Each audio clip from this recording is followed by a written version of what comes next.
Good afternoon everyone. तो आप सभी का एक बार फिर से स्वागत है लाइव प्लेटफॉर्म पे, वाइटल नर्सिंग एकेडमी के यूट्यूब चैनल पे। और मैं आप सभी से माफ़ी चाहूँगा कि जो लाइव स्ट्रीमिंग था हमारा अ, नवोदय विद्यालय स्टाफ नर्स का जो पेपर सोल्व करने के लिए मैंने मैसेज ड्रॉप भी किया था सभी जगह। तो हमारी स्ट्रीमिंग्स में रेगुलर पहले से ही काफ़ी प्रॉब्लम चल रही है। मैंने काफ़ी बार वीडियोज़ में भी आपको कहा है। स्ट्रीमिंग्स का पता नहीं अभी लोकेशन जिस लोकेशन से ये वीडियो लेक्चर शूट हो रहे हैं वहाँ दिक्कत आ रही है, जो भी है। तो इसीलिए मैं इस पेपर्स को रिकॉर्ड कर रहा हूँ सेशंस को, ठीक है, क्योंकि ये पेपर आपके लिए बहुत ज़रूरी है और इसीलिए मैंने आपके लिए ये पूरा सेशन रखा है। नवोदय विद्यालय समिति का जो आपका कल पेपर हुआ है, बहुत अच्छा पेपर था।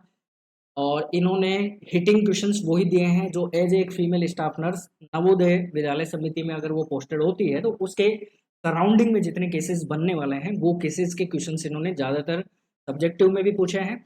और जो नॉन नॉन नर्सिंग के पोर्शन है उसमें तो आपको पता है कंपटीशंस के लिए वो मेजोरिटी रखना इनके लिए ज़रूरी था। पेपर ओवरऑल देखें तो मतलब थोड़ा सा अपन एवरेज तो नहीं बोलेंगे, एवरेज तो पेपर ये है, लेकिन नॉन नर्सिंग पोर्शन को अगर मैं देखता हूँ तो यह थोड़ा सा हार्ड है। और अगर नर्सिंग को देखता हूँ तो एवरेज है, कुल मिला के एवरेज आपका पेपर रहा है। कट ऑफ की बात करेंगे हम एंड ऑफ सेशन में, और मैं ज़्यादा टाइम आपका लेने वाला भी नहीं हूँ, ठीक है। तो अपन फटाफट चलते हैं आपके पेपर पे। आशा करता हूँ कि आप इस लेक्चर्स को ज़्यादा से ज़्यादा संख्या में शेयर करेंगे। पसंद आए तो लाइक करिएगा और आपके मार्क्स मुझे कमेंट्स में ज़रूर बताइएगा।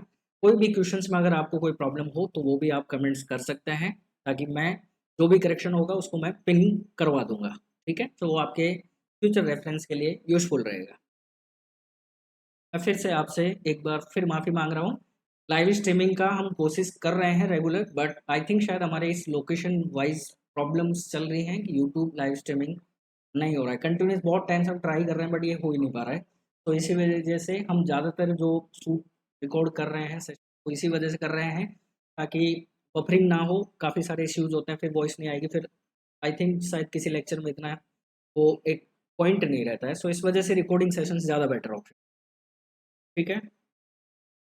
तो चलते हैं आपके बोर्ड के ऊपर। तो देखिए इसके ऊपर डिस्कस हम कर चुके हैं ऑलरेडी, ठीक है। सो पेपर था आपका नवोदय विद्यालय समिति स्टाफ नर्स का एग्जाम था। इसमें फीमेल स्टाफ नर्स की रिक्रूटमेंट के लिए पेपर लिया गया है। कब लिया गया है? 16 मई 2025, यानी कल। पेपर में नर्सिंग के एमसीक्यूज 70 हैं, नॉन नर्सिंग के एमसीक्यूज 50 हैं, जिसमें फर्स्ट रीजनिंग है। रीजनिंग में 15 एमसीक्यूज आपको दिए गए हैं। देन जीके है या जीएस है, इंग्लिश है और हिंदी है, दोनों ही लैंग्वेज पॉइंट के क्वेश्चंस आपके सामने रखे गए थे, ठीक है। ओवरऑल क्वेश्चंस आपके पास में 120 थे। काफ़ी अच्छा पेपर इससे इन्होंने बनाया है और मैं अब आपके सामने इसको रिप्रेजेंट कर रहा हूँ सोल्व करते हुए। आई होप कि आपको पेपर समझ में आ जाएगा। और आपका जो काम है वो यही है, आपको अगर कोई पॉइंट्स कोई क्वेश्चंस में किसी भी स्टेटमेंट में अगर आपको कोई कन्फ्यूजन है तो आप अपना पॉइंट ऑफ व्यू रख सकते हैं। और चैनल अगर आपको पसंद आएगा तो आप सब्सक्राइब करके जाना, लाइक करके जाना, ठीक है। पसंद आए तो ही, अदरवाइज आपकी जैसी इच्छा है, जैसे बाकी लोग करते हैं, ठीक है। तो फर्स्ट ऑल सेक्शंस है रीजनिंग, ये फर्स्ट पार्ट दिया है इन्होंने। इसमें टोटल आपके 15 क्वेश्चन इन्होंने रखे हैं। ये सेम एज रेलवे का पेपर का क्वेश्चन यहाँ पे डिक्टू पूछा गया है। 8 व्यक्ति हैं, 2 पंक्तियां हैं, एक पंक्ति में 4 व्यक्ति बैठे हुए हैं, नाम अलग अलग है। सिंपल सा क्वेश्चन था कि जी जो है वो डी और सी के बीच में बैठा हुआ है और वो भी नॉर्थ की तरफ। ए जो है वो जे और एच के बगल में बाईं ओर बैठा हुआ है, यानी लेफ्ट साइड में है। एफ ए और एच के बीच में बैठा हुआ है और जे जो है वो सी के बगल में राइट साइड बैठा हुआ है। तो आपसे क्वेश्चन पूछा कि डी के सामने कौन बैठा, तो डी के सामने ए बैठा। राइट आंसर इसका हो जाएगा ए, यानी third option. Clear. Second question statement का है। यहाँ पे दो आपके सामने पॉइंट रखे गए हैं, एक है असरेशन, दूसरा है रीजन। दोनों में आपसे ये क्वेश्चन पूछा गया है कि कौन किसकी करेक्ट एक्सप्लेनेशन कर पा रहा है या नहीं कर पा रहा है, आपको इतना बताना है। तो पहला ऑप्शन दिया गया है इन्होंने कि अर्थ के अंदर, inside the earth metals are present in molten state, ठीक है, ठीक है। और सेकंड दिया गया है कि अर्थ जो है वो रिफ्लेक्ट करती है सन रेज से। यहाँ पे आपको बताना था कि कौन सा स्टेटमेंट यहाँ पे सही है। तो देखिए पहला जो ऑप्शन है ना, दोनों सही हैं, लेकिन जो आर है वो एक ही एक्सप्लेनेशन नहीं करता है, तो ये गलत है। दोनों ही ऑप्शन सही हैं और आर जो है वो करेक्ट एक्सप्लेन कर रहा है एक ही, यानी कहने का मतलब आपका राइट आंसर हो जाएगा fourth option is correct. Next देखिए थर्ड क्वेश्चन है, ये भी सिटिंग अरेंजमेंट क्वेश्चन है, ठीक है, लेकिन इसमें आपको क्या है, सिंपल सा क्वेश्चन है। एक मॉल है जिसमें 5 शोरूम है A B C D E, पांचों शोरूम में इन्होंने सेम ऑर्डर नहीं दिए हैं। यहाँ पे कोई कपड़े का है, कोई इलेक्ट्रॉनिक्स का है, कोई ग्रोसरी का है, कोई टॉयज का है और कोई शूज का है। आपसे ऑप्शन ये दिया गया है, सिंपल क्वेश्चन ये था कि लास्ट में आपसे क्वेश्चन ये पूछा गया कि देखिए क्या क्वेश्चन है, सी और डी जो शोरूम है वो दोनों फेमस नहीं है टॉयज और क्लॉथ के लिए, बी और ई वे भी दोनों फेमस नहीं है शूज और इलेक्ट्रॉनिक्स के लिए, ग्रोसरी और electronics are not very popular showroom D, A और ई जो है वो नहीं जाने जाते हैं टॉयज और इलेक्ट्रॉनिक्स के लिए, ए जो है वो फेमस नहीं है क्लॉथ के लिए। तो आपसे ये क्वेश्चन पूछा गया है कि शूज के लिए कौन सा शोरूम फेमस है, तो डी जो है वो फेमस है शूज के लिए। तो राइट आंसर यहाँ पे आपका हो जाएगा फोर्थ ऑप्शन डी। फिर आगे आपके पास मिरर का क्वेश्चन। तो आपको पता है कि मिरर और वाटर में क्वेश्चंस रीजनिंग में बहुत पूछे जाते हैं। मिरर में आपको ध्यान रखना है, जैसे ये एक लाइन है, इधर मैं मिरर में कोई चीज रख रहा हूँ, इधर वो अब जब आप देखोगे उसका जस्ट अपोजिट दिखेगा। और वाटर की बात करें तो वाटर में नीचे जो रिफ्लेक्शन आ रहा है वो ऊपर रिफ्लेक्शन उसका बदल जाता है, ठीक है। यहाँ पे आमने सामने का होता है, वाटर में ऊपर नीचे का होता है। सवाल इतना सा है कि आपको ये चीज दी गई थी, आपको रिफ्लेक्शन बताना था। ये जो है वो बदल के इधर आ गई, ये जो है बदल के इधर आ गई, और ये जो है यहाँ से ये इधर आ गई, तो ये देखिए यहाँ, तो ये इसका राइट आंसर हो जाएगा फोर्थ। सिंपल क्वेश्चन है, ज्यादा इसमें कुछ था नहीं। नेक्स्ट था कोडिंग और डिकोडिंग का क्वेश्चन। नेक्स्ट क्वेश्चन है कोडिंग और डिकोडिंग का, जिसमें हॉस्पिटल को डिकोड किया है इन्होंने, सॉरी हॉस्पिटल को कोड किया है C T N U D Y V Q से, डॉक्टर को कोड किया है इन्होंने Y T X Y J W से। आपसे पूछा गया डिजीज का कोड बताइए, तो डिजीज का कोड होगा Y N N J B X Z. Right answer fourth option. Fifth देखिए, सॉरी सिक्स देखिए क्या है, दो स्टेटमेंट आपको दिए गए हैं, आपसे क्वेश्चन पूछा गया है कि नीचे दिए गए जो कंक्लूजन है उनमें से कौन सा सही है। तो बी ग्रेटर है सी से, सी इक्वल है एस से, एस इक्वल और ग्रेटर है टी से, और यू जो है वो टी से ग्रेटर भी है और इक्वल भी है। फिर वाई लेस देन है के से लेस देन और इक्वल है एल, एल से लेस देन है यू। तो राइट आंसर आपका कौन सा होगा, बोथ कंक्लूजन ए और बी यानी सेकंड, फर्स्ट और सेकंड दोनों ही क्या है, ट्रू है।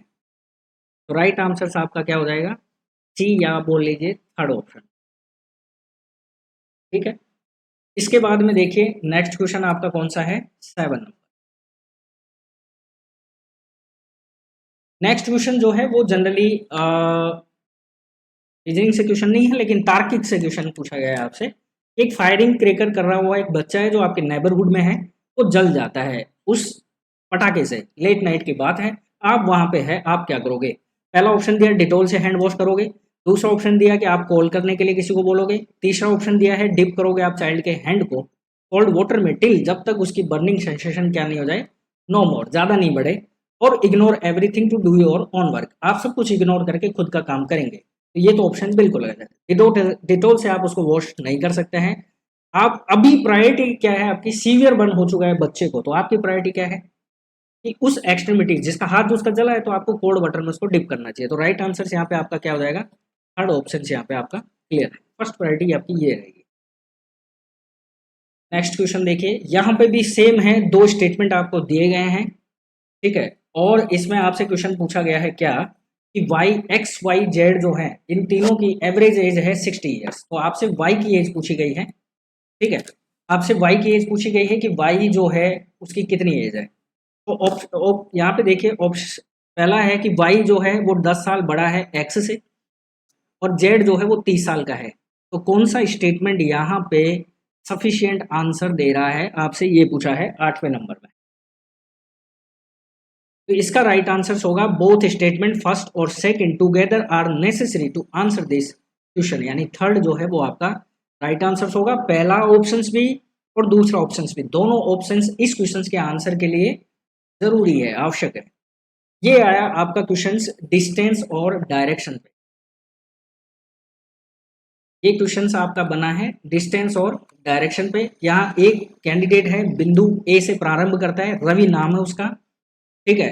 वो 40 मीटर चलता है साउथ की तरफ और बी पे पहुंचता है। बी से वो लेफ्ट लेता है, फिर वॉक करता है 8 मीटर की, सी पे पहुंचता है। सी से वो फिर लेफ्ट लेता है, 6 मीटर चलता है, डी पे पहुंचता है। अब आपसे ये पूछा गया है कि आपको शॉर्टेस्ट डिस्टेंस बतानी है पॉइंट नंबर बी से पॉइंट नंबर डी के बीच, और आपको डायरेक्शन बतानी है डी की कि वो रेस्पेक्टेड बी के किस दिशा में है। राइट आंसर आपका होगा 10 मीटर नॉर्थ ईस्ट। ये आपका राइट आंसर फोर्थ यहाँ पे राइट होने वाला। नेक्स्ट क्वेश्चन देखिए, ये फिर से फिगर दिया गया है आपको। इसमें आपसे ये पूछा गया है कि जो एक्स फिगर में जो इमेज आपको दी गई है, ये जोड़ के आप क्या बना सकते हैं। सिंपल सा क्वेश्चन था। इसमें आपका ऑप्शन जाएगा फोर्थ, आप यही बना सकते हैं जो यहाँ पे आपको ब्रेक टुकड़े दिए गए हैं इस फिगर के अंदर, ठीक है। नेक्स्ट स्टेटमेंट देखिए क्या है। 3 स्टेटमेंट आपको दिए गए हैं, इसमें 2 कंक्लूजन है, आपको करेक्ट बताने थे कि क्या है। तो पहला स्टेटमेंट था कि सारी ऑल विंडोज हैं जो डोर हैं, ऑल वॉल्स जो रूम हैं, सम वॉल्स आर डोर्स, ठीक है, कुछ दीवारें दरवाजे हैं। पहला कंक्लूजन क्या निकला है कि सम विंडोज आर वॉल्स, और दूसरा है सम रूम्स आर विंडोज। कुल मिला के इस क्वेश्चन का जो राइट आंसर है वो ये होगा कि ना ही एक और ना ही बी, दोनों ही स्टेटमेंट को फॉलो नहीं करते हैं। तो राइट आंसर आपका हो जाएगा थर्ड, ठीक है। इसके बाद में देखिए 12 नंबर का क्वेश्चन है। वेन डायग्राम पूछा गया है आपसे, और आपसे पूछा गया है कि आपको करेक्ट रिलेशनशिप बतानी है वेन डायग्राम में जो रिलेट करते हैं जॉन्डिस से, डिजीज से और लेप्रोसी से, ठीक है। तो ठीक है, तो करेक्ट कौन सा बैठेगा, तो आप देखिए ये है डिजीज और ये है जॉन्डिस और ये है लेप्रोसी। भाई डिजीज ही तो हैं दोनों, तो वेन डायग्राम कौन सा परफेक्ट बचेगा, ये तो बैठेंगे नहीं। तो परफेक्ट कौन सा बचा, सेकंड नंबर, क्योंकि ये क्या बोल रहे हैं कि डिजीज जॉन्डिस और लेप्रोसी, तो लेप्रोसी भी डिजीज है, जॉन्डिस भी डिजीज है। तो एक पूरे राउंड को अपन डिजीज मान लेते हैं, ऊपर वाले को, बड़े वाले को, और छोटे को जॉन्डिस और इसको लेप्रोसी मान लेते हैं। तो करेक्ट स्टेटमेंट है, सभी डिजीज में आते हैं। 13 देखिए, ये है आपका सिटिंग अरेंजमेंट, सॉरी इसमें आपका ब्लैंक का ऑप्शन था। 34, 85, 48, आपको यहाँ की संख्या पूछी गई है 62, 155। क्या क्वेश्चन है, select the option that is related to third term in the same way to second term is related to first term and six term is related to fifth term, ठीक है। तो 6 जो है वो फिफ्थ से connected है, और second जो है वो फर्स्ट से कनेक्टेड है, ये वाला इससे कनेक्टेड है। तो थर्ड टर्म है वो सेम वे सेकंड टर्म, ठीक है। तो कुल मिला के आपको ये वाला पूछा गया है। 13 नंबर में जो आपका आंसर आएगा, ठीक है, और राइट आंसर यहाँ पे होगा आपका 120। तो राइट आंसर आपका हो जाएगा पहला ऑप्शन यहाँ पे करेक्ट। 14 नंबर देखिए, नीचे दी गई श्रृंखला फिर से वही है, लुप्त संख्या का ज्ञात करो, यानी मिसिंग नंबर आपसे पूछा गया है 10, 34, 106 और 970, 970। तो बीच वाला जो आंसर है वो आपका बैठेगा 322, यानी थर्ड ऑप्शन यहाँ पे आपका करेक्ट है। जी जो है ये ब्लड रिलेशन आ गया, ब्रोदर है एच के, एच सिस्टर है एम की, एम मदर है एन की, if J maternal grandfather of N, तो एम जे से किस तरह से रिलेट करता है। तो 15 में आपका राइट आंसर होगा डॉटर, सेकंड आंसर यहाँ पे करेक्ट होगा। एम जो है वो जे से कैसे रिलेट करती है, डॉटर के रूप में। यहाँ तक आपका रीजनिंग के 15 क्वेश्चंस हो गए हैं। आई होप आपको समझ में आ गए। नेक्स्ट क्वेश्चन देखिए, जीके के पार्ट नंबर सेकंड पार्ट आ गया है अब आपका, और ये रिलेट करता है जीके और जीएस से। तो पहला क्वेश्चन बहुत अच्छा क्वेश्चन है और काफी हिटिंग भी रहा है कि फर्स्ट डिसेबल एबल्ड वुमेन जिसने माउंट एवरेस्ट की क्लाइंबिंग की थी, तो अरुणिमा सिन्हा। राइट आंसर क्या आएगा, फोर्थ आंसर, क्लियर। इसके बाद देखिए नेक्स्ट क्वेश्चन ये है कि among the following Padma Vibhushan award 2025 current affairs question है, पद्म विभूषण के क्वेश्चन है। तो ये पूछ रहे हैं कि किसको अवार्ड नहीं दिया गया आर्ट के अंदर, ये क्वेश्चन आपसे पूछा गया है। आर्ट के अंदर किसको मतलब किसको नहीं दिया गया, ठीक है। तो देखिए आर्ट में कुमुदनी, रजनीकांत, लकिया, इसको तो मिला है। श्रद्धा सिन्हा इनको भी मिला है, लक्ष्मी नारायण सुब्रमण्यम इनको भी मिला है, तीनों को आर्ट में ही मिला है, ये भी आपको ध्यान रखना है।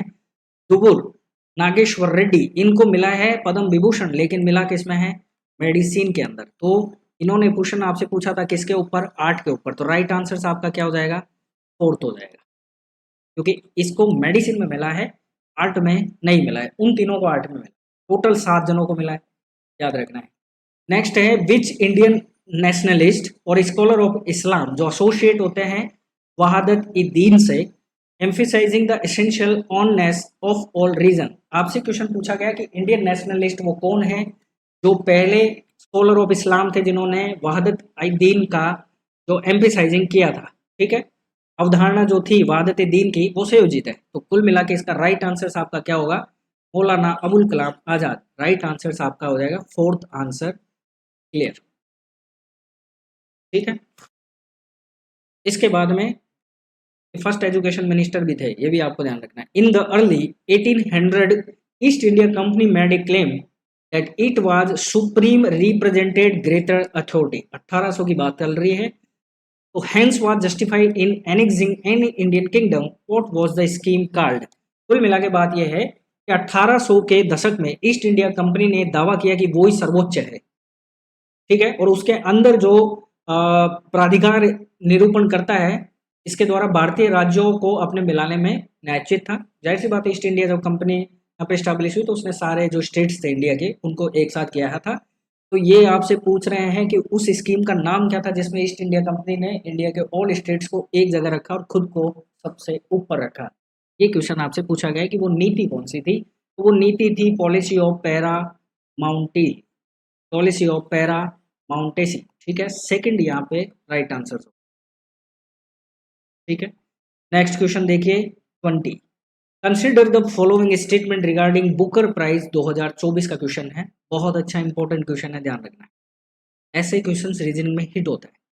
बुकर प्राइज में इसने क्या पूछा है कि कौन सा स्टेटमेंट इस फॉलोइंग कंसिडर करना चाहिए रिगार्डिंग बुकर प्राइज, तो याद रखना है Booker Prize 2024 awarded novel title Orbital which the shortest novel Booker Prize history, ये गलत है, ऑर्बिटल के लिए नहीं था। Orbital is the first ever Booker winning book set in the space, ये भी गलत है। Samantha Harvey was awarded in Booker Prize in 2024 is the correct answer, यानी कुल मिला के राइट आंसर आपका क्या रहेगा, बी, तो ओनली बी इज करेक्ट, ये आपका राइट आंसर होगा, ठीक है, ओनली बी इज करेक्ट, यानी सेकंड ऑप्शन जो है वो आपका करेक्ट है, समझ गए। चलिए आगे देखते हैं।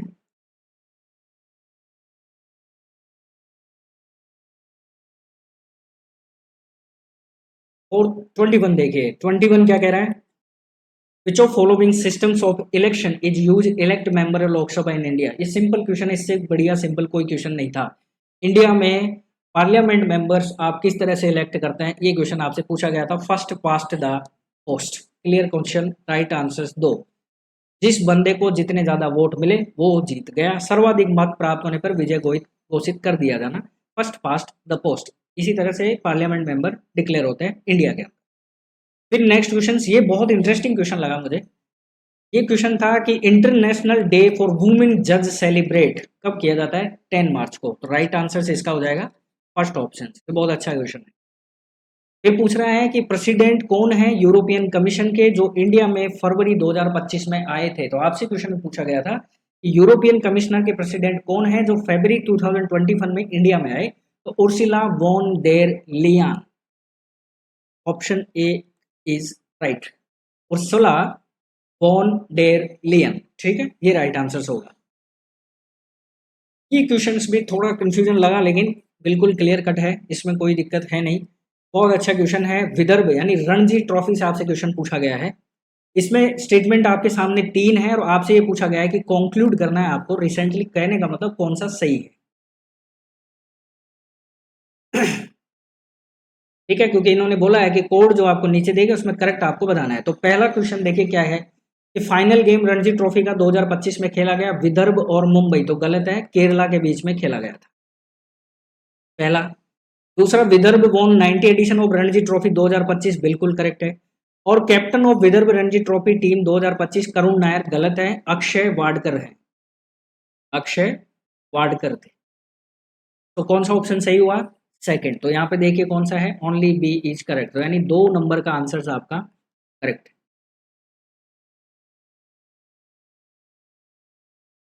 चलिए आगे देखते हैं। 25, which level of court India exercise original jurisdictions matters of dispute between two states. Simple question था, कोई दिक्कत थी नहीं। इंडिया के दो स्टेट यानी दो राज्यों के बीच अगर मान लीजिए किसी भी पॉइंट पे डिस्प्यूट है तो उसका ओरिजिनल जुरिडिकेशन किसके अंडर में आएगा? Supreme court. तो राइट आंसर ए। नेक्स्ट देखिए, ये क्वेश्चन थोड़ा अच्छा लगा मुझे। फिस्कल हेल्थ इंडेक्स के अंडर में आपसे क्वेश्चन ये पूछा गया था कि फिस्कल हेल्थ इंडेक्स 2025 के अंडर में कौन सा स्टेट जो है वो नीति आयोग इनॉग्रल रिपोर्ट में अचीवर की पोस्ट पे रहा। ठीक है, ये आपसे क्वेश्चन पूछा गया था। तो इसमें देखिए पहला ऑप्शन था यूपी का, दूसरा था तेलंगाना, तीसरा ऑप्शन था झारखंड, चौथा ऑप्शन है महाराष्ट्र का। ठीक है, तो देखिए इसका जो राइट आंसर है तो इसके मैं आपको क्लियर करके बता देता हूँ। फर्स्ट रैंक जो रही है वो रही है उड़ीसा की, तो ऑप्शन में आपके था नहीं। सेकंड जो रैंक रही थी वो रही थी छत्तीसगढ़ की। ठीक है, थर्ड रैंक जो रही है वो रही है आपके गोवा। फोर्थ रैंक जो रही है वो रही है झारखंड, और फिफ्थ रैंक रही है गुजरात की। तो यहाँ इनमें से ऑप्शन आपके झारखंड था, इसलिए राइट आंसर आपका थर्ड हो जाएगा। यूपी जो है वो 7th नंबर पर रहा है। नेक्स्ट क्वेश्चन क्या है? मॉनसून फॉरेस्ट के नाम से किसको जाना गया है? तो आपको ध्यान रखना है ट्रॉपिकल डेसिडुअस को। राइट आंसर एक यहाँ पे करेक्ट होगा। इनको मॉनसून फॉरेस्ट के नाम से जाना जाता है। नेक्स्ट क्वेश्चन देखिए, ये आपसे फर्स्ट इन इंडिया का करेक्ट मैच पूछ रहे थे। ठीक है, तो first chief election commissioner TN Madan नहीं होते हैं, सुकुमार सेन है, याद रखना है, सुकुमार सेन। ठीक, second Lok Sabha speaker M A Ayyangar, ये सेकंड थे, याद रखना है, ये सेकंड थे। फर्स्ट कौन थे? फर्स्ट आपको याद रखना है गणेश वी मालवेनेकर, गणेश वी मालवेनेकर। ठीक है, और सेकंड कौन थे? M A Ayyangar. ठीक है, याद रखना है। First defence minister Baldev Singh is the correct answer, तो आंसर इसका थर्ड रहेगा।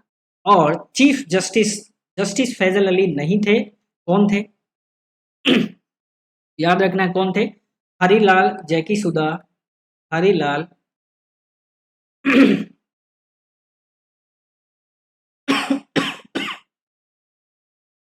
जैकी सुदास कानिया, KANIA। ठीक है, कानिया, ये सामने आपके सामने रिप्रेजेंट मैंने कर दिया है। आई होप आपको समझ में आ गया हो। नेक्स्ट क्वेश्चन, इन्होंने क्लासिकल लैंग्वेज की इंडिया की पूछी गई थी, फर्स्ट लैंग्वेज वो है तमिल, तो राइट आंसर आपका क्या रहेगा? सेकेंड। कंफ्यूज मत हो जाना, इन्होंने क्वेश्चन आपसे सिंपल पूछा गया है। क्लासिकल जो लैंग्वेज होती है इंडिया में, ठीक है, उसको रिप्रेजेंट करने वाली पहली लैंग्वेज कौन थी? तो तमिल थी। ठीक है, और फिर आ गया आपका टेक्नोलॉजी का क्वेश्चन, जिसमें चैट जीपीटी कौन सी कंपनी, ऐसा कुछ क्वेश्चन है कि which company on the generative AI model chat GPT, so open AI right answers होगा इसका। क्लियर है? चलिए यहाँ से क्वेश्चन बढ़ते हैं आपके थर्ड पार्ट नॉन नर्सिंग से, जो है ये आ गया आपका थर्ड पोर्शन। ठीक है, और ये है इंग्लिश का। तो पहला ऑप्शन इन्होंने दिया है एक्टिव पैसिव वॉइस का। सिंपल सा क्वेश्चन था, I will finish the task in a week time, इसको आपको एक्टिव पैसिव वॉइस में कन्वर्ट करना था। तो 31 का राइट आंसर होगा the task will be finish by me in a week time, so right answer आपका रहेगा 4। नेक्स्ट क्वेश्चन देखिए। नेक्स्ट क्वेश्चन था डायरेक्ट से इनडायरेक्ट में आपको कन्वर्ट करना है। I said to him I don't agree with what you are saying, ये इसको आपको इनडायरेक्ट में क्या करना है? कन्वर्ट करना है, करेक्टली चेंज करना है। सो क्या आंसर होगा इसका 32 का? तो याद रखना है I told him that I did not agree with what he was saying, so right answer आपका रहेगा थर्ड। नेक्स्ट है choose the word nearest in the meaning of the given word, इसके नियरेस्ट आपको बताने हैं। इंडोलसेंट जो वर्ड दिया है इसका नियरेस्ट वर्ड कौन सा होगा? लेजीनेस, थर्ड आंसर यहाँ पे क्लियर होगा। फिर है फॉलोइंग सेंटेंस दिया गया है जिसमें एरर आपको दिखे वो आपको बताना है। तो फर्स्ट है ही इज, दूसरा है determine for harming and his own futures, तो कौन सा एरर वाला पार्ट है ये आपको 34 में चूज करना था। तो राइट आंसर याद रखना है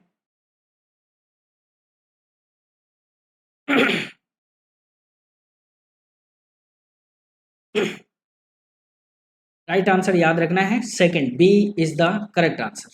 डिटरमाइन 4 जो है वो इसमें एरर है इस क्वेश्चंस में, ठीक है, क्योंकि इन्होंने मार्क किया हुआ है। नेक्स्ट है rearrange the part in correct order to make a meaningful sentence, ठीक है। So he realise his mistake to his friend in due course of time and offered an apology. तो आपसे ये क्वेश्चन पूछा गया है कि कौन सा करेक्ट ऑर्डर वाला मीनिंगफुल सेंटेंस आपको बताना है 35 के अंदर, ठीक है, 35 के अंदर।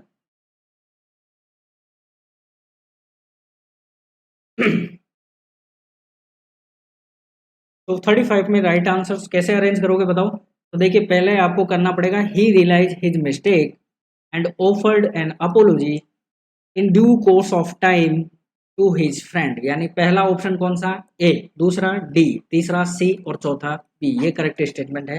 कौन सा आंसर है, एक, तो ये आपका राइट हो जाएगा, ठीक। नेक्स्ट देखिए फिर से एरर का क्वेश्चन है, the rise and fall of the tide are due to the lunar gravitation. तो इसमें आपसे एरर पूछा गया था, एरर कौन सा रहेगा, आर ड्यू टू, ये, तो थर्ड आंसर यहाँ पे आपका एरर वाला है। नेक्स्ट क्वेश्चन है अपोजिट पूछ रहा है आपसे रूथलेस का, तो इसका होगा कॉम्प्रोमाइजिंग, सो फोर्थ इसका राइट आंसर है। 38 देखिए 38 क्वेश्चन है identify the clause of the underline part in the given sentence. आपसे क्लॉज पूछा गया है, कौन सा क्लॉज है, तो I often wonder how you are going to succeed in the life, तो क्या है, एडवर्ब है, नाउन है, एडजेक्टिव है या प्रिंसिपल है। तो 38 में राइट आंसर आपका क्या रहेगा, कि how you are going to succeed in the life, noun clause, ठीक है। तो सेकंड नंबर का आपका राइट आंसर रहेगा, इसको हम नॉन क्लॉज के नाम से देखेंगे। Choose the sentence type in the given sentence from among the given options, what a lovely sight to see on the river blank, ठीक है। सो ये आपसे पूछ रहा है कि ये कौन से टाइप का सेंटेंस है, इंट्रोगेटिव है, एक्सक्लेमेटरी है, असर्टिव है या नेगेटिव है। तो नेगेटिव तो ये हो नहीं सकता है क्योंकि ठीक है, इंट्रोगेटिव भी ये लग नहीं रहा है, एक्सक्लेमेटरी यहाँ पे साइन दिया हुआ है, इसलिए दूसरे नंबर का आंसर यहाँ पे आपका करेक्ट होगा 39। और 40 का क्वेश्चन देखिए, choose the options which correctly identify part of speech, underline the word. Underline word कौन सा है, the passenger run fast but miss the bus. तो ये बट जो है ये क्या है, ये आपसे क्वेश्चन पूछा है, प्रीपोजिशन है, कंजक्शन है, इंटरजेक्शन है या एडवर्ब है। तो क्या है ये, तो देखिए बट जो है ना इसको हम कंजक्शन बोलते हैं, सो राइट आंसर यहाँ पे क्या हो जाएगा, सेकंड। समझ में आ रहा है, चलिए बहुत बढ़िया बात है। नहीं समझ में आए तो आप अपना कमेंट रख सकते हैं, कमेंट आपके पास ही है, ठीक है। सो कोई भी प्रॉब्लम हो तो आप मुझे कह सकते हैं। ये आ गया आपका लास्ट पार्ट है इसका नॉन नर्सिंग का, ठीक है, जिसमें आपकी लैंग्वेज मैंने आपको बताई थी कि एनवीएस ने सबसे अच्छा काम ये किया है कि इन्होंने कंपटीशंस को बहुत अलग तरीके से इस पेपर्स में रखा है, इसीलिए इसकी कट ऑफ की एक्सपेक्टेशन भी आप एवरेज ही रखें, ज़्यादा इसकी कट ऑफ जाने वाली नहीं है। तो निम्नलिखित में से 41 क्वेश्चन है वर्तनी दृष्टि से अशुद्ध शब्द है, कोने का मतलब यह है आपके सामने जो वर्ड लिखे हुए हैं उसमें कौन सा गलत है, अध्यात्म है, अध्यात्म है, ऐतिहासिक है, आधीन है और चातुर्यता है। तो 41 में आपका क्वेश्चन है कि कौन सी अशुद्ध है, तो अधीन है, अधीन होती है, ठीक है। सो थर्ड यहाँ पे गलत है। गमन का विलोमार्थी शब्द आपसे पूछा गया है, ठीक है, तो गमन का विलोमार्थी कौन सा होता है, गमन का मतलब होता है जाना, आगमन का मतलब होता है आना, तो ये इसका फोर्थ आंसर सही होगा। आप जो है वो किस तरह का प्रोनाउन है, ठीक है, आपसे सर्वनाम पूछा गया है, निश्चयवाचक, संबंधवाचक, निजवाचक और अनिश्चयवाचक। आप पूछा गया है, आपका मतलब पूछा गया है, तो याद रखना है आप जो है वो हम निजवाचक के लिए यूज करते हैं, तो थर्ड यहाँ पे आपका राइट आंसर हो जाएगा। कमल का आपसे समानार्थी पूछा गया है, और ये क्वेश्चंस थोड़े अच्छे हैं, अगर किसी की हिंदी बहुत अच्छी थी तो बहुत अच्छा है, उनके लिए बहुत अच्छा है, ठीक है। यहाँ पे आपसे पूछा गया था समानार्थी कमल का, तो वारिज जो है वो इसका समानार्थी होता है, वारिज को ही हम क्या बोलते हैं, कमल बोलते हैं, ठीक है। गुणवाचक विश्लेषण पूछा गया है, तो अगला है 8 है, हजार है या पाव है। तो 45 में गुणवाचक विशेषण कौन सा होता है, अगला एक जो है वो यहाँ पे राइट आंसर है। व्यक्तिवाचक संज्ञा शब्द कौन सा है, काशी है, घर है, पहाड़ है, नदी है। तो व्यक्तिवाचक संज्ञा कौन सी है, काशी। व्यक्तिवाचक संज्ञा कौन सी है, काशी है, तो राइट एक आंसर होगा आपका। जय जो वर्ण है उसका उच्चारण स्थल क्या है? कंठ है, तालव्य है, दंत्य है, मूर्धन्य है। तो जय जो है इसका उच्चारण स्थल कौन सा रखा जाएगा? जय बोल के देखिए, जय जय कहाँ से है? तालव्य से, इसलिए सेकंड आपका राइट आंसर होगा। उच्चारण स्थल पूछा है, कोई भी वर्ड कहाँ से उच्चारण होता है? जय, तो तालव्य से हो रहा है, ऊपर वाले से। लकीर पर चलना मुहावरे का सटीक अर्थ क्या है? एक ही लकीर पे चलना, बिना समझे पुरानी प्रथा पर चलते रहना, यही इसका राइट आंसर होगा। थर्ड ऑप्शन जानबूझकर परंपरा का पालन करना, पुरानी प्रथा को समझकर उस पर चलना। लकीर पर चलने का मतलब हो गया कि बिना समझे आप जो चीज पुरानी प्रथा चलती आ रही है उस पे आप भी चल रहे हैं, ये होता है इस मुहावरे का सही अर्थ। लास्ट के आपके दो क्वेश्चंस जो हिंदी के हैं, उसमें एक क्वेश्चन है कि निम्नलिखित में से तत्सम शब्द कौन सा है? आन है, स्वामी है, रॉय है या आग है? तो याद रखना है तत्सम शब्द इन्होंने पूछा है, तो स्वामी जो है वो तत्सम शब्द में करेक्ट आंसर से इसका माना जाएगा। स्त्रीलिंग शब्द आपसे पूछा गया है, समूह है, झुंड है, फौज है या मंडल है? तो स्त्रीलिंग पूछा है इन्होंने, ठीक है, तो स्त्रीलिंग कौन सी होगी? फौज। तो थर्ड आंसर से इस क्वेश्चन का राइट होगा। तो आई होप कि नॉन नर्सिंग्स के आपके जितने क्वेश्चंस थे वो सारे आपके कंप्लीट हो चुके हैं, ठीक है, और टोटल क्वेश्चंस ये हैं 50, ठीक है, क्लियर हो गया। चलिए अब आगे बात करते हैं, यहाँ आ गया आपका सब्जेक्ट नॉलेज, विषय ज्ञान, यानी बात करें हम नर्सिंग की। कुल मिला के इसके कितने सेक्शन हैं? 4 पेपर सेक्शंस दिए। फर्स्ट सेक्शन दिया है, सेकंड सेक्शन जीके का था, थर्ड सेक्शन में इंग्लिश और हिंदी थी आपकी, और फोर्थ सेक्शन में अब आपकी नर्सिंग है। क्वेश्चन देखते हैं आराम आराम। तो आई होप यहाँ तक आपका समझ में आ गया होगा, वो बहुत कुछ इंपॉर्टेंट क्वेश्चन है। अगर आपको फिर भी कोई डाउटफुल हो तो आप मुझसे बेझिझक आप अपना कमेंट्स रख सकते हैं, जैसे ही मैं देखूंगा आपका रिव्यू आपको आंसर मिल जाएगा। पहला क्वेश्चन है कि सीमेन हैज पीएच ऑफ, तो सीमेन की पीएच पूछी है तो 7.2 से 7.7 राइट आंसर आपका रहेगा एक, ये इसकी पीएच होती है। सेकंड क्वेश्चन पूछा गया है, प्रिकर्सर पूछा गया है आपको, सिंथेसिस ऑफ स्टेरॉइड हार्मोन की सिंथेसिस के लिए कौन सा प्रिकर्सर इंपॉर्टेंट है? तो थायरोग्लोबिन है, टायरोसिन है, प्रेग्नेलोन है या कोलेस्ट्रॉल है? तो प्रेग्नेलोन जो है वो क्या होता है? सिंथेसिस ऑफ स्टेरॉइड हार्मोन के लिए इंपॉर्टेंट होता है। सो थर्ड आंसर आपका यहाँ पे करेक्ट होगा, कौन सा? प्रेग्नेलोन, थर्ड आंसर। एक सिंगल रेस्क्यू है, परफॉर्म कर रहा है आर्टिफिशियल रेस्पिरेशन, कंप्रेशन रेशो पूछा गया है, तो सिंगल हो तो क्या करना है? 30 इक्वल रेशो 2, ठीक है। सो फोर्थ ऑप्शन से आप पे आपका क्लियर होने वाला है, ठीक है। नेक्स्ट देखिए, प्लाज्मा प्रोटीन जिसको एंटीबॉडी के नाम से जाना जाता है, गामा ग्लोबुलिन, ठीक है, इम्यूनोग्लोबुलिन IgA। सो 2 नंबर का आंसर यहाँ पे आपका करेक्ट है, बी लिख देता हूँ, कोई नहीं। The sum of residual volume, ध्यान से पढ़िए, बहुत अच्छा क्वेश्चन है। सम ऑफ रेसिडुअल वॉल्यूम यानी RV और एक्सपायरेटरी रिजर्व वॉल्यूम यानी ERV, दोनों का सम क्या कहलाता है? फंक्शनल रेसिडुअल कैपेसिटी, यानी ऑप्शन ए इज यहाँ पे राइट आंसर होगा, ठीक है। लंग कैपेसिटी पे क्वेश्चन था ये। नेक्स्ट क्वेश्चन देखिए, कौन सी इम्यूनोग्लोबुलिन, अब 2 क्वेश्चन हो गए, कौन सी इम्यूनोग्लोबुलिन सबसे ज्यादा हमारी बॉडी में पाई जाती है? तो G फॉर ग्रेटेस्ट और M फॉर मैक्रो, जो बड़ी साइज की हो वो M है, ग्रेटेस्ट कौन सी है? सबसे ज्यादा पाई जाती है IgG। सो 56 में आंसर आपका रहेगा जी, क्लियर कट खा। देखिए 757, मैंने बोला ना ट्रोमा का क्वेश्चन ये देंगे, और ट्रोमा का यहाँ से इन्होंने दिया है। क्वेश्चन है, एक बच्चा है जिसने सल्फ्यूरिक हाइड्रोलिक एसिड पॉइजन किया है, तो आप क्या करेंगे? तो याद रखना है, जब भी कोई पेशेंट एसिड इंजेस्ट करता है तो आप उसको वॉमिट कभी भी नहीं करवाते हैं। आप मिल्क ऑफ मैग्नीशिया दे सकते हैं, यहाँ पे मिल्क ऑफ मैग्नीशिया दे सकते हैं, कैजुअलिटी में इसको शिफ्ट भी कर सकते हैं, लेकिन वॉमिट आप इसको नहीं कराएंगे, अदरवाइज इसोफेगस पूरी क्या हो जाएगी? बर्न हो जाएगी। सो राइट आंसर यहाँ पे क्या नहीं करवाना है?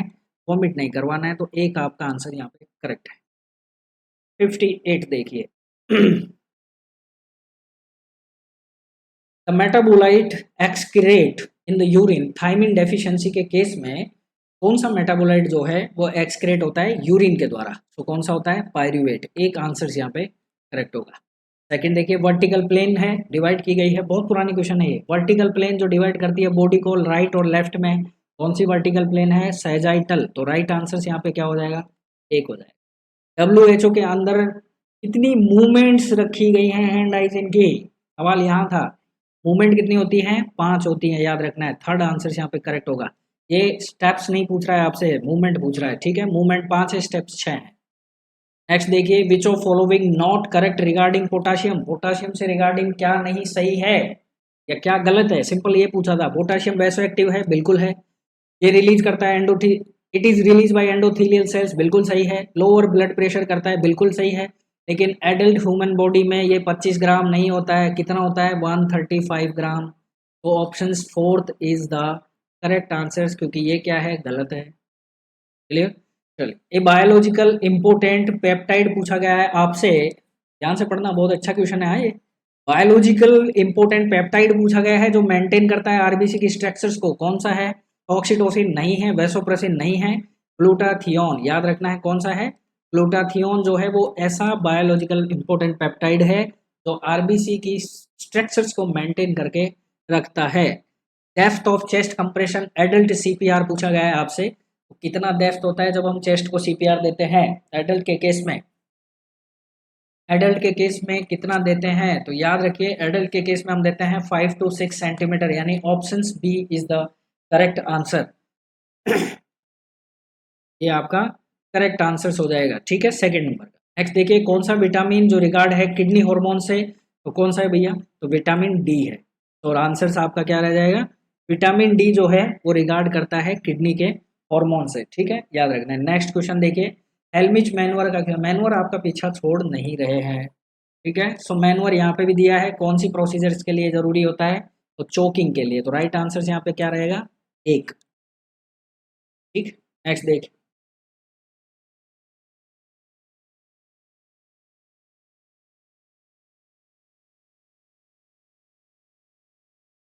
66 देखिए, मॉडरेट एमआर पूछा गया है आपसे, सिंपल सा क्वेश्चन था। मॉडरेट एमआर का आपको बताना था लेवल, ठीक है। सो मॉडरेट एमआर 40 इक्वल 54, सॉरी 40 से लेके 54। सो राइट आंसर इज ये रहने वाला। ये देखिए क्वेश्चंस क्या है, ग्लाइसेमिक इंडेक्स बहुत बार सुना होगा आपने ये क्वेश्चंस। अब ये मान लीजिए आप पॉपुलर क्वेश्चन है न्यूट्रिशन का। ग्लाइसेमिक इंडेक्स में आपसे वो कंटेंट पूछा गया है जिसकी जीआई जो इंडेक्स है वो 70 से ऊपर है, तो कॉर्नफ्लेक्स राइट आंसर रहेगा, क्या रहेगा, कॉर्नफ्लेक्स, याद रखना है, ठीक है। इससे रिलेटेड शायद मेरे पास एक इमेज भी है, मैं आपको दिखा देता हूँ। उसमें लगभग शायद सब कुछ दिया हुआ नहीं है शायद, हाँ, कोई बात नहीं, आपको वैसे भी क्लियर मैंने बता दिया है, कॉर्नफ्लेक्स इसका राइट आंसर होगा, ठीक है। बैग्ड पोटेटोज भी होते हैं, ठीक है, यहाँ पे देखिए पोटेटोज हैं लेकिन पोटेटोज बैग्ड हो जाए तो फिर वो इसमें आ जाएंगे, 70 अप में आ जाएंगे, ठीक है, पास्ता फूड नहीं होता है। नेक्स्ट देखिए क्या क्वेश्चन है, विच nursing intervention would be appropriate patient diagnose with hypokalemia. Hypokalemia है लेवल क्या, 3.5 to 5.1 MEQ, यानी इससे कम है, तो आप क्या इंटरवेंशन करेंगे, तो एंकरेज करेंगे food fruits with high sodium content, नहीं, administer oral potassium supplement as order, ठीक है। Question the patient about eating food in potassium content, ठीक है। Discuss calcium losing aspect of nicotine and alcohol lose, ये भी गलत है, ये भी गलत है। प्रायोरिटी के आंसर से राइट आंसर आपका सेकंड रहेगा। एज ऑर्डर आप उस पेशेंट्स को पोटेशियम से कंटेनिंग सप्लीमेंट दे सकते हैं क्योंकि ये आपको प्रेस्क्राइब किया हुआ है, तो पेशेंट को हाइपोकैलेमिया तो आप दे सकते हैं, ये आपका इंटरवेंशन। परसेप्चुअल प्रोसेस पूछी गई है जिसमें आपको सर्टेन इनपुट मिलता है for inclusion of our conscious experience and awareness, ये क्या चीज है, आपसे ये पूछा गया है। यानी the perceptual process that select certain inputs for inclusion in our conscious experience or awareness at any given time, तो इसको क्या कहते हैं हम, तो 69 में आपका राइट आंसर क्या बैठेगा, इसी समय में कोई प्रत्यक्ष ज्ञान प्रक्रिया हमारी संचेतन अनुभव या जागरूकता हेतु कुछ सोच साथ शामिल करती है या करता है, वो क्या कहलाता है, वो कहलाता है आपका अटेंशन, यानी ध्यान। नंबर 2 यानी अटेंशन आपका करेक्ट आंसर है। Sigmund sorry who was founded the concept of psycho analysis, तो सिगमंड फ्रूड एक यहाँ पे राइट आंसर होगा। ये पॉपुलर क्वेश्चन है, आपको पता है बहुत बार पूछा गया है, सो इसमें गलत नहीं होना चाहिए, किसी भी बच्चे का राइट आंसर होना चाहिए सबके, ठीक है। पोजिशंस पूछी गई है, पोस्टरल ड्रेनेज का केस है, ड्रेन करना है आपको apical sections of upper lobe of lungs, तो कौन सी पोजिशन दोगे, हाई फॉवलर, कौन सी फॉवलर पोजिशन दोगे, हाई फॉवलर, याद रखना है, ठीक है। सो बी ऑप्शन यहाँ पे आपका राइट हो जाएगा ना, यानी 2 नंबर का, ठीक है, हाई फॉवलर पोजिशन आप देंगे पोस्टरल ड्रेनेज अगर आपको करना है तो वो भी अपर सेक्शंस लोब का। नेक्स्ट देखिए, mucopolysaccharide serve as lubricant and shock absorbent in joints. सीधा सिंपल क्वेश्चन है, आपसे पूछा गया था लुब्रिकेंट जो शॉक एब्जॉर्बेंट में काम आता है जॉइंट्स के, हाइलुरोनिक एसिड, यानी 1 नंबर का आंसर आपका करेक्ट है। Long cylindrical portions of the bone, इसको हम क्या कहते हैं, डायफाइसिस। क्या बोलते हैं, लॉन्ग सिलेंड्रिकल पोर्शन को क्या बोलते हैं बोन के, उसको क्या बोलते हैं हम, डायफाइसिस। तो राइट आंसर आपका diaphysis. Chamber of heart with thickest myocardium, thickest myocardium कौन से हार्ट के चैम्बर में होती है, लेफ्ट वेंट्रिकल, इसमें होती है left ventricle. So fourth option is the right. Which of features always present in kwashiorkor, आपको पता है क्वाशियोर में किसकी कमी होती है, प्रोटीन की। तो प्रोटीन कम होगा तो कौन होगा, इडीमा। तो यहाँ कहाँ है, ये रहा। So right answer. इसमें फ्लैग एयरशन भी देखने को मिलता है, ठीक है। Stage of sleep important for cognition restoration, sorry. तो इंपोर्टेंट क्वेश्चन है, बहुत अच्छा क्वेश्चन है, स्लीप साइकिल पे क्वेश्चन आया है, आपसे पूछी गई है वो स्लीप स्टेज जो इंपोर्टेंट होती है कोग्निटिव रिस्टोरेशन के लिए। तो एनआरईएम 4 राइट आंसर होगा इसका, ठीक है, एनआरईएम 4। एक नर्स जो लुब्रिकेट करती हो लेंथ ऑफ कैथेटर को while doing female catheterisation. So simple सी बात है कि फीमेल कैथेटराइजेशन अगर आप कर रहे हैं तो आपको कैथेटर को कितना लुब्रिकेट करना है, कितना करना है, 2.5 से 5 centimetre. So right answer second. A mechanism of ATP generation that links, A biochem का क्वेश्चन है, links chemical reactions with pumping of hydrogen ion is called. आपसे सिंपल क्वेश्चन पूछा गया और ये रिपीट क्वेश्चन है मेरे हिसाब से, एक क्वेश्चन है एक पेपर में और आके आ चुका है शायद, आई थिंक मैंने देखा भी है, और शायद किसी एम्स के पेपर में है ये। Mechanism of ATP generation that links chemical reaction with pumping of hydrogen ion is called chemiosmosis, chemiosmosis, ठीक है। सो राइट आंसर से इसका क्या रहेगा, 1। नेक्स्ट देखिए 79।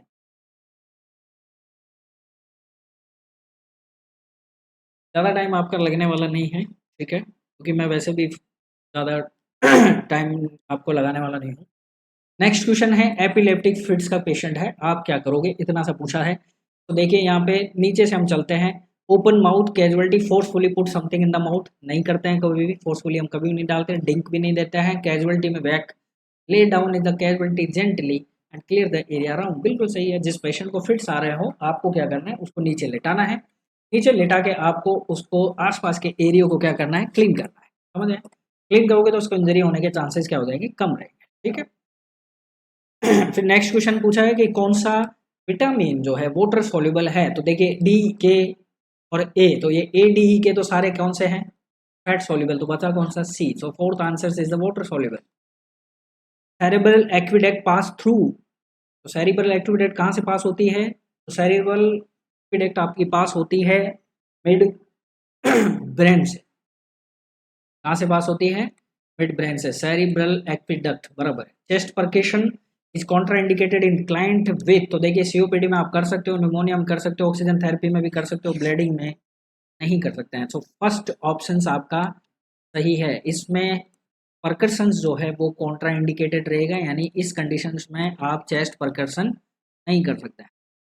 What is the first aid measure nose bleed, मैंने बोला था ना एनवीएस में आप एज ए एक क्राइटेरिया में काम करोगे, स्कूल में ज़्यादातर काम करोगे, तो यहाँ पे ट्रॉमेटिक केस आपके पास ज़्यादा आएंगे बच्चों से रिलेटेड, तो वही क्वेश्चन आपसे सबसे ज़्यादा पूछे गए हैं। यहाँ पे फर्स्ट एड मेजर पूछा गया है नोज ब्लीड का। नोज ब्लीड में हम क्या करते हैं, हेड को फॉरवर्ड करते हैं, सॉफ्ट पार्ट को पिंच करते हैं। तो राइट आंसर आपका सामने थर्ड यहाँ पे क्लियर है, ठीक है। मैं कई बच्चे कंफ्यूज भी हो गए थे।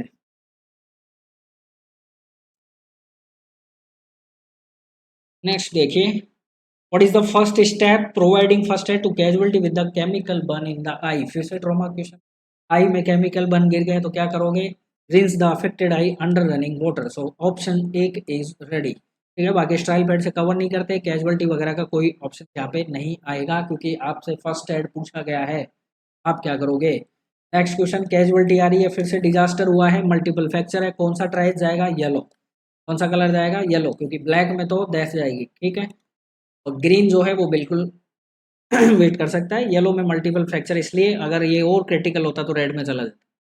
विच vitamin deficiency cause conjunctival xerosis, काफी इंपॉर्टेंट क्वेश्चन, और आपको पता है कंजक्टिवल जीरोसिस किसकी वजह से होती है, विटामिन ए की कमी की वजह से, फोर्थ ऑप्शन यहाँ पे राइट। जो फॉलोइंग इंडिकेट वेंट्रिकुलर रीपोलराइजेशन है, तो टी वेव इसको क्या करती है, रिप्रेजेंट करती है। तो राइट आंसर आपका क्या रहेगा, second option is correct. Ventricular repolarisation आपसे पूछा गया है, ठीक है। वेट फॉर्म बेरी बेरी की पूछी गई है, किससे इन्वॉल्वमेंट होती है, हार्ट से। तो थर्ड ऑप्शन यहाँ पे करेक्ट है। लैक्टोज इंटॉलरेंस में किस चीज की डेफिशिएंसी देखने को मिलती है, आपसे पूछा है एंजाइम। तो बीटा गैलेक्टोसाइडेज, बीटा गैलेक्टोसाइडेज यानी थर्ड ऑप्शन यहाँ पे आपका करेक्ट होगा। 89 में याद रखना है, 89 में थर्ड ऑप्शन आपका यहाँ पे करेक्ट है, beta galactosidase. Clear. Next question देखिए। नेक्स्ट क्वेश्चन है, एक नर्स है जो फिजिकल एग्जामिनेशन में आती है पेशेंट के पास, पोस्टुरल हाइपोटेंशन उस पेशेंट को है, टेकीकार्डिया है, नोजिया है, वोमिटिंग है। यहीं पे ध्यान रखना है। पोस्टुरल डिजीनेस भी है, कौन से इलेक्ट्रोलाइट इंबैलेंस हो रहा है, ध्यान लगा के देखिए कौन सा होगा, hyponatraemia. So right answer is 1। Next देखिए, फैटी एसिड जो can not synthesise by human body, इनको हम क्या कहते हैं, तो इनको बोलते हैं एसेंशियल फैटी एसिड। जो हमारी बॉडी में सिंथेसाइज नहीं होते उनको हम बाहर से लेते हैं। तो राइट आंसर यहाँ पे क्या रहेगा, 2। नेक्स्ट क्वेश्चन देखिए, which of the serum enzyme is elevated in rickets. Rickets आपको पता है किस वजह से होती है, विटामिन डी की कमी से। कौन सा सीरम एंजाइम है जो इसमें एलिवेट होगा, अमाइलेज, एल्कलाइन फॉस्फेट, एलानिन ट्रांसअमाइनेज और एस्पारेट ट्रांसअमाइनेज। तो कौन सा होगा रिकेट्स में, तो इसमें होगा alkaline phosphate, ALP second answer. Alkaline phosphatase second जो है वो आपका राइट आंसर से होगा। याद रखना है, बहुत अच्छा क्वेश्चन है, मुझे ऐसा परसेप्शन लग रहा है कि आ सकता है, ठीक है। Food of animal origins on the only source which of following. देखिए बहुत अच्छा क्वेश्चन था, तो कुछ नहीं लगाना था दिमाग, सीधा सिंपल है। फूड पूछा है आपसे, एनिमल ओरिजिन का जो ओनली सोर्स है B12, ठीक है। सो राइट आंसर यहाँ पे ए रहेगा। Which hormone decrease the level of calcium, calcitonin third यहाँ पे क्लियर आंसर। ज़्यादा कुछ सोचना था ही नहीं इसमें, सिंगल टिकलिंग आंसर क्लियर थे। थोड़ा अगर आपको पढ़ा लिख की है आपने, तो मेरे हिसाब से आपको ज़्यादा इसमें कोर्स नहीं आना था। ये क्वेश्चन थोड़ा सा अलग हटके लगा मुझे। Rapidly adapting torch receptors is, ये बहुत अच्छा क्वेश्चन लगा। सो यहाँ पूछा गया है कि रैपिडली अडेप्टिंग टॉर्च रिसेप्टर क्या कौन है, तो मार्कल डिस्क है, रूफिनी कॉर्पस्कल है, पेसिनियन कॉर्पस्कल है, या फिर मेजेनियर कॉर्पस्कल है। 95 में आपका राइट आंसर क्या होगा। सो टॉर्च रिसेप्टर्स जो रैपिडली अडेप्ट करती है वो कौन है, पेसिनियन कॉर्पस्कल्स, यानी थर्ड आंसर यहाँ पे आपका राइट होने वाला।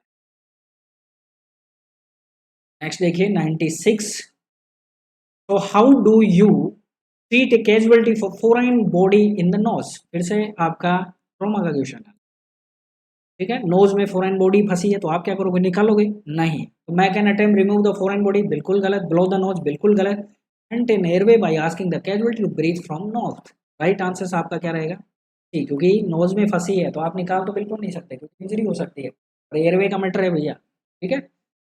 The nurse collect subjective data while doing patient assessment. Which of conditions nurse document। अब आपसे सवाल पूछा है सब्जेक्टिव डाटा, जो पेशेंट आपको कहे, जो आपको दिखे वो ऑब्जेक्टिव, जो पेशेंट आपको कहे वो सब्जेक्टिव। तो patient is nauseous, is the third is right answer, क्योंकि नोजिया उसको हो रहा है, वो आपको दिखेगा नहीं, वो पेशेंट आपको खुद कंप्लेंट करेगा मुझे नोजिया हो रहा है। Region of the kidney that contains renal pyramids. तो 98 में रीनल पिरामिड कहाँ होते हैं साहब, कॉर्टेक्स में, मेडुला में, पेल्विस में, या साइनस में। तो कहाँ होते हैं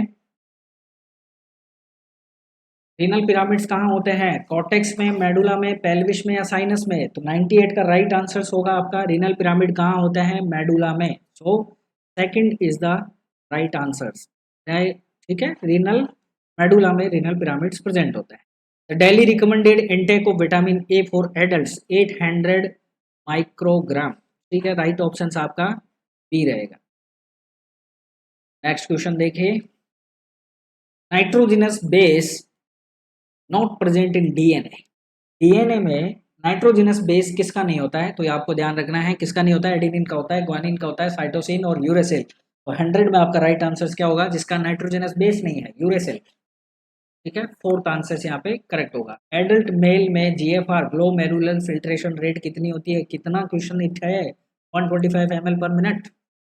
फैलिक स्टेज पूछी गई है साइको सेक्सुअल डेवलपमेंट की सिगमंड फ्रूड के अकॉर्डिंग, तो देखिए बर्थ टू 1 ईयर कौन सी है, ऑरल, 1 to 3 ईयर कौन सी है, एनाल। आपसे कौन सी पूछी गई, फैलिक, फैलिक कौन सी बची, 3 to 5 ईयर्स वाली, ये क्या है, फैलिक।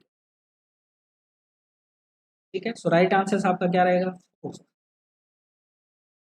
103। जल्दी तो नहीं है।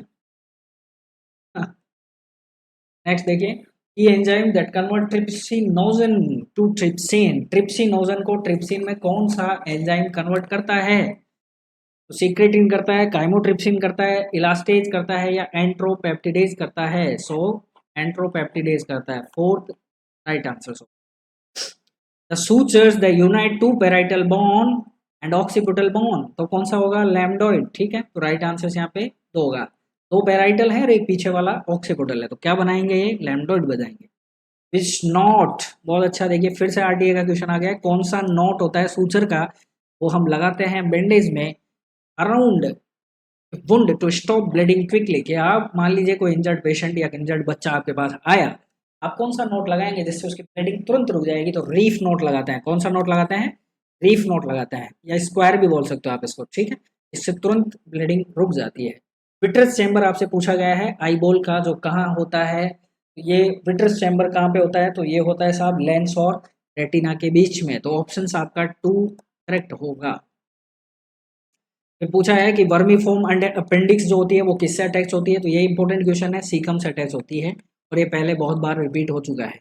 द पार्ट ऑफ ब्रेन जो रेगुलेट करता है पोस्चर और बैलेंस को, ये भी रिपीट हो चुका है, आपको पता है इसका राइट आंसर क्या होगा, cerebellum is the correct answer.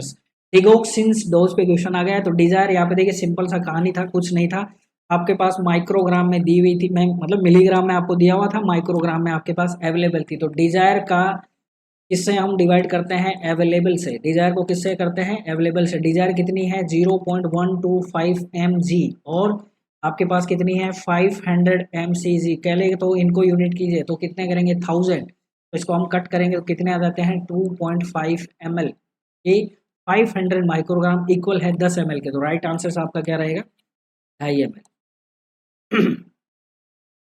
यहाँ तक क्लियर है, यहाँ तक क्लियर है। ठीक है, चलिए अब आगे बात करते हैं, एक थोड़ी सी इन्फॉर्मेशन मैं आपको दे देता हूँ। ठीक है, ये उन बच्चों के लिए है जो यहाँ लोकल हैं। ठीक है, तो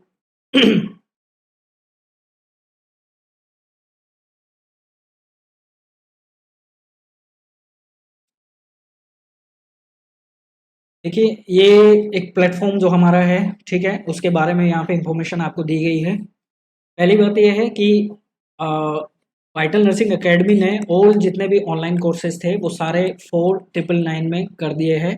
ये 1 ईयर तक आपको मिलेंगे, इसमें साथ में आपको ऑनलाइन टेस्ट सीरीज भी आपको मिलने वाली है। ठीक है, तो जितने इंटरेस्टेड कैंडिडेट जो अभी नई प्रिपरेशन कर रहे हैं, जो इस वीडियो को देख रहे हैं, अगर आप इंटरेस्टेड हो तो आप भी ज्वाइन कर सकते हैं, या फिर आप सजेस्ट कर सकते हैं ऐसे बच्चों को जिनको फाइनेंशियली कंडीशंस ठीक नहीं हो।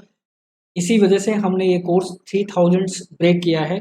और इसके साथ साथ अगर जो गुजरात से कैंडिडेट वीडियो देख रहे हैं, वो आज हमारा 17 मई जिस समय आप वीडियो ये देख रहे हैं, तो इवनिंग सेशंस में हमारी 4 to 6 PM पे डेमो लेक्चर्स चलने वाले हैं, 17, 18, 19 मई। ठीक है, इसका ऑलरेडी मैंने सेशन स्टेटस जो है ग्रुप्स वगैरह में डाला हुआ था बहुत बार। ठीक है, तो वडोदरा में ऑफलाइन जो भी कैंडिडेट जीएसएसबी जो सिविल्स की अब आने वाली ट्रोमेटिक डिपार्टमेंट के लिए जो वैकेंसी आ रही है सेपरेटली और पंचायत लेवल पे आ रही है, और अगर नॉर्थ सेट्स के इंटरेस्टेड कैंडिडेट भी हैं जो 9 जो सितंबर में अब होने वाला है, अगर उसकी प्रिपरेशन कोई करना चाहता है तो वो डेमो सेशंस को ज्वाइन ज़रूर करें।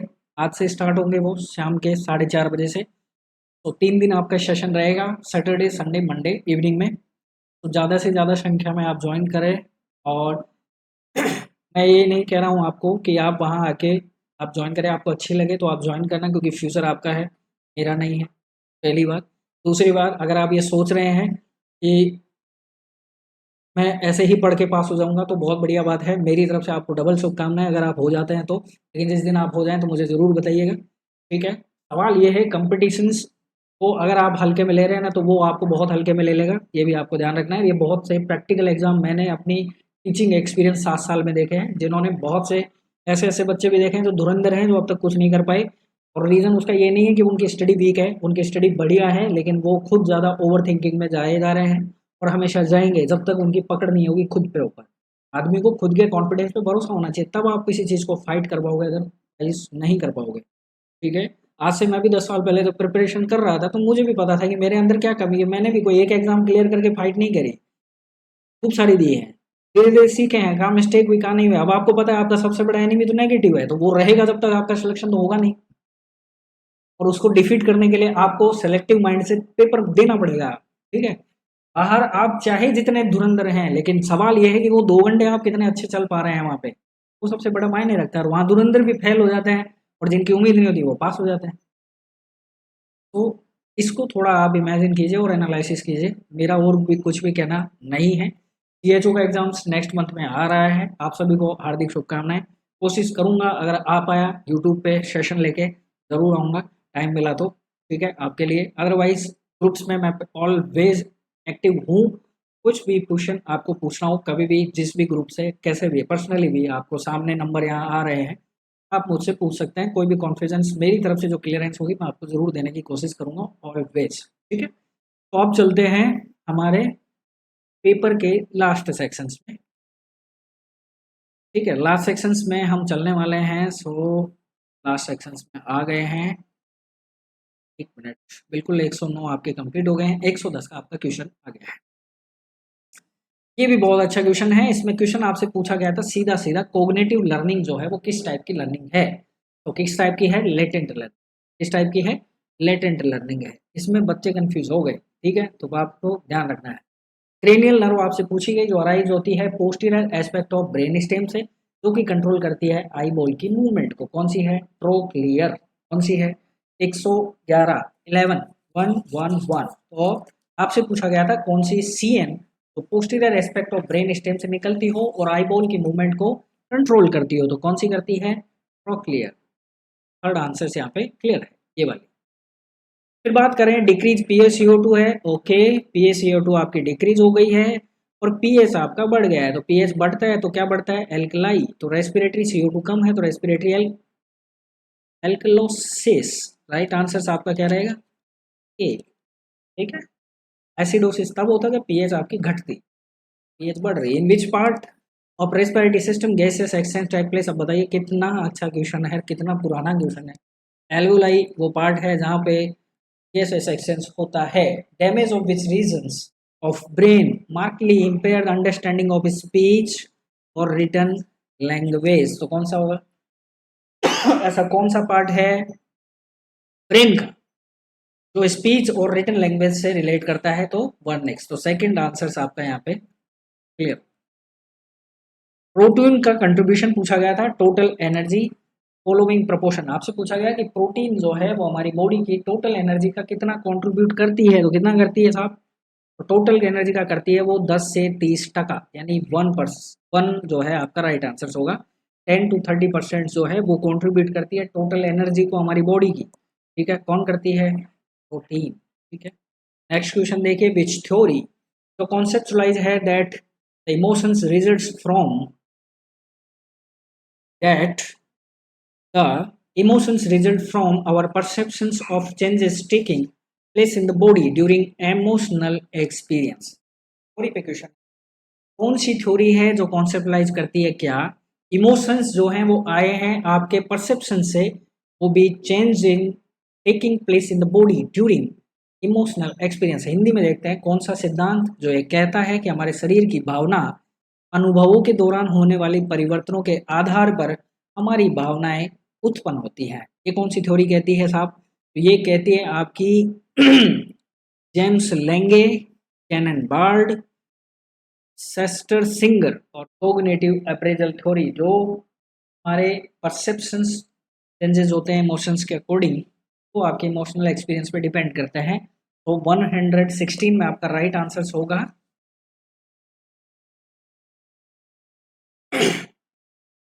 कैनन बार्ड जेम्स लेंगे। जेम्स लेंगे इज द राइट आंसर। ठीक है। प्रोटियोलाइटिक एंजाइम पूछा गया है, जो चीफ सेल्स होती है स्टोमक वो उसको सीक्रेट करती हैं, तो बताइए कौन है। चीफ सेल्स जो स्टोमक की है वो प्रोटियोलाइटिक एंजाइम कौन सा है जिसको वो सीक्रेट करती है? पेप्सी नोजन। कौन सा है? पेप्सी नोजन। सेकेंड यहाँ पे राइट आंसर हो। मोटिवेशन थ्योरी, इसकी आपको बहुत ज़रूरत है, लेकिन खुद ही आप अपने आप के मोटिवेशन हो, हमेशा ध्यान रखना। ये वीडियो देख के मोटिवेशन कभी नहीं आता भाई, पर्सनल बता रहा हूँ। जो भी आप मुझे देख रहे हैं, खुद मोटिवेशन खुद ही करो, क्योंकि खुद से बेहतर मोटिवेशन तो कोई नहीं है इस दुनिया में। क्योंकि सामने वाला आपको दो चार ज्ञान की लाइनें देके कुछ नहीं कहता है, क्योंकि अपने एक्सपीरियंस हम खुद जानते हैं। तो खुद से बेटर मोटिवेशन आपको कोई नहीं दे सकता है, मैं भी नहीं। ठीक है, तो याद है। नेक्स्ट हम बात करते हैं आपके 118 क्वेश्चंस की मोटिवेशन थ्योरी, जो कि कहती है we are motivate to seek goal which gives us emotional feelings, avoid goals resulting in displeasure. एक ऐसी थ्योरी जो कहती है कि हम उन लक्ष्यों की प्राप्ति करना चाहते हैं जो हमें भावनात्मक संसर्ग प्रदान करती है और उनसे हम बचते हैं जिनसे हमें दुख होता है। तो ये कौन सी कहती है? ये जो थ्योरी है जो आपको ये कहती है भैया आप which gives emotional feelings and avoid goals resulting in displeasure, जब आप दुख हो जाते हैं आपको नहीं मिलता है, तो ये कहते हैं इंसेंटिव थ्योरी। तो सेकंड जो है वो आपका यहाँ पे राइट आंसर होने वाला है। डेवलपमेंटल टास्क पूछा गया है ओल्ड एज के अकॉर्डिंग, एरिक्सन के अकॉर्डिंग आपको बताना था एक्सेप्ट। तो आपको पता है कि ओल्ड एज में क्या हो जाता है, अचीवमेंट हो जाता है ईगो इंटीग्रिटी का, मॉडिफाई हो जाती है उसकी इंटरपर्सनल रिलेशनशिप, और वो कॉपिंग करने लग जाता है किसी अगर उसका अपना कोई खो जाए तो। लेकिन साइको सोशल कॉन्फ्लिक्ट उसमें नहीं होती, मनोसामाजिक द्वंद्व जो है ना ये ओल्ड एज में नहीं होता है। ठीक है, याद रखना है। फिर बात करते हैं लास्ट क्वेश्चंस की, जो आपका बहुत अच्छा क्वेश्चन यहाँ पे पूछा गया है। कॉन्फ्लिक्ट पूछा गया था दो पॉजिटिव गोल्स के बीच में, दो पॉजिटिव गोल्स के बीच में आपसे पूछा गया कॉन्फ्लिक्ट कौन से होंगे। तो अप्रोच अप्रोच कॉन्फ्लिक्ट आपका यहाँ पे राइट आंसर होगा। Approach approach third is the right answer. तो ये तो हो गया आपका पेपर्स, अगर आपने पूरा देख लिया है तो आप सभी को मेरी तरफ से थैंक यू। बात करते हैं आपके कट ऑफ के ऊपर। ठीक है, सो पेपर हुआ आपका एनवीएस ऑफलाइन, ये पेपर हुआ है। ठीक है, काफ़ी अच्छे क्वेश्चंस मुझे लगे हैं जो एमसीक्यूज पे। अभी इसका देखिए कट ऑफ बनेगा 50 एमसीक्यूज पे, सेम एज जैसे रेलवे का बनता है। ठीक है, रेलवे का कट ऑफ हमने इसलिए नहीं बताया क्योंकि उसका प्रिडिक्शंस जो भी लोग बता रहे हैं मैं श्योर नहीं हूँ, तो इसलिए जब मैं श्योर नहीं हूँ तो मैं डालता नहीं हूँ। ठीक है, मेरी वजह से आप कंफ्यूज हैं, कोई मतलब नहीं है। रेलवे में नॉर्मलाइजेशन पॉइंट है, प्लस में जोन वाइज पेपर्स हुए थे, इस वजह से वहाँ का प्रिडिक्शन निकलना बहुत मुश्किल है। पिछले साल अगर आप कंपेरिजन करके निकाल रहे हो तो एक दो आगे बढ़ा दो, ये नॉर्मल फंडा है। मैं इस चीज़ को नहीं मानता हूँ, इसलिए मैंने आपको ये नीचे नहीं बताई। एनवीएस के कट ऑफ की मैं बात करूँ तो मेन मेन कैटेगरी हम बात कर लेते हैं। जनरल है, ओबीसी है, एससी है, एसटी है और ईडब्ल्यूएस है। ठीक है, आपको पता है पेपर का लेवल आपने देख लिया, अभी मेरे साथ सॉल्व भी कर लिया है। तो देखिए सवाल क्या है कि 120 एमसीक्यूज में दो पोर्शन थे 50 और 70, दोनों ही पेपर्स एवरेज हैं, कोई ज़्यादा हार्ड नहीं है, कोई ज़्यादा टफ नहीं है। अगर पढ़ने वाला बच्चा है तो, नहीं पढ़ के गए हैं तो फिर भैया अपना गड़बड़ है कि ये सेंट्रल गवर्नमेंट नौकरी है, वैसे तो मिलने वाली है नहीं। ठीक है, तो जनरल की कट ऑफ की मैं बात करूँ, इसकी एवरेज जितना मुझे पता लग रहा है जिस हिसाब से पेपर हुए हैं, और इसका प्रिडिक्शंस मैं अभी रख रहा हूँ, ये सिर्फ इस पेपर को देखते हुए और कुछ बच्चों के रिपोर्ट्स से मुझे पता चल रहा है। आपकी अगर मार्किंग मेरे को 24 से 48 घंटे में अगर परफेक्ट मिलती है, बहुत ज़्यादा संख्या में मिलती है, कहने का मतलब यह है एवरेज कम से कम 100 बच्चों के मार्क्स मुझे मिलने चाहिए, तो फिर प्रिडिक्शन और अच्छे करेक्ट होगा, तो मैं पिन कर दूंगा। ठीक है, तो जनरल की कट ऑफ इस पेपर में एवरेज मैं आपको बताऊं तो बिलो 55 रहेगी, बिलो 55 रहेगी जनरल की कट ऑफ बता रहा हूँ। ठीक, ओबीसी की मैं बात करूं तो ओबीसी का कट ऑफ आप मान लीजिए 52 से लेके 54 तक का इसका ओबीसी का, या फिर 50 तक भी आ सकता है। ठीक है, 50 तक भी आ सकता है। एवरेज मेरा है 52 टू 54% मुझे लग रहा है कि इसका कट ऑफ जाएगा ओबीसी के बच्चों को लेकर। ठीक है, फिर बात कर लेते हैं एससी और एसटी के। ठीक है, एससी में कुछ ज़्यादा वेरिएशंस मुझे यहाँ पे लग नहीं रहा है, सो एफसी का कट ऑफ यहाँ पे 80 टू 52 के समथिंग रहेगा, 48 टू 52 रहेगा। एसटी में थोड़ा बेनिफिट आपको मिल सकता है, तो 45 से लेके 47, इससे ज़्यादा एसटी का कट ऑफ जाने वाला नहीं है। AWS की मैं बात करूँ तो AWS बिलो 50 के एवरेज रहेगी। अब बिलो 50 में 49 भी हो सकती है और 50 भी हो सकती है या 51 भी हो सकती है, ठीक है, करस्पॉन्ड 51 भी हो सकती है, ठीक है। तो ये इसका कट ऑफ, कहने का मतलब ये है कि 55 से डाउन ही इसका कट ऑफ जाने वाला है। ज़्यादा पोस्ट इसमें है नहीं, पेपर इन्होंने बहुत अच्छा बनाया है और धमाकेदार बनाया है, ठीक है। तो आपको मेरी तरफ से सभी को शुभकामनाएं जिन्होंने पेपर दिया है नवोदय विद्यालय समिति का, ठीक है। सभी फीमेल्स जो स्टाफ्स इसकी तैयारी कर रही थी उनके लिए मेरी तरफ से बहुत हार्दिक शुभकामनाएं। कमेंट्स आप करेंगे मार्क्स का तब मैं आपको और कंक्लूजन क्लियर कर दूंगा। फिर मिलूंगा नेक्स्ट सेशंस में, तब तक के लिए अपना ख्याल रखिए, पढ़ते रहिए भैया, पेपर आ रहे हैं, ठीक है। और मैं फिर से आज के स्ट्रीमिंग का जो प्रॉब्लम हो उसको हम कोशिश करेंगे जल्दी से सोल्व करें, क्योंकि लाइव सेशंस मैं भी कोशिश कर रहा हूँ, बहुत बार कोशिश करता हूँ आने की, लेकिन हमारे एप्लीकेशन सर्वर में वो प्रॉपर है, सिर्फ यूट्यूब के सर्वर में वो थोड़ा सा दिक्कत हो रहा है। तो हम कोशिश कर रहे हैं कि वो जल्दी से ठीक हो जाए, ठीक है। तो फिर मिलता हूँ नेक्स्ट सेशंस में, तब तक के लिए जय हिंद जय भारत, अपना ध्यान रखिए। लाइक और सब्सक्राइब जरूर करके जाना अगर आप नए हैं तो, क्योंकि बहुत से स्टूडेंट आते हैं देखते हैं नहीं करके जाते हैं, मुझे कोई प्रॉब्लम नहीं है, लेकिन जब मैं ये शूट करूँगा आपके पास नोटिफिकेशन चला जाएगा तो बेटर ऑप्शन है कि आप सब्सक्राइब कर लें, ठीक है। चलिए, धन्यवाद।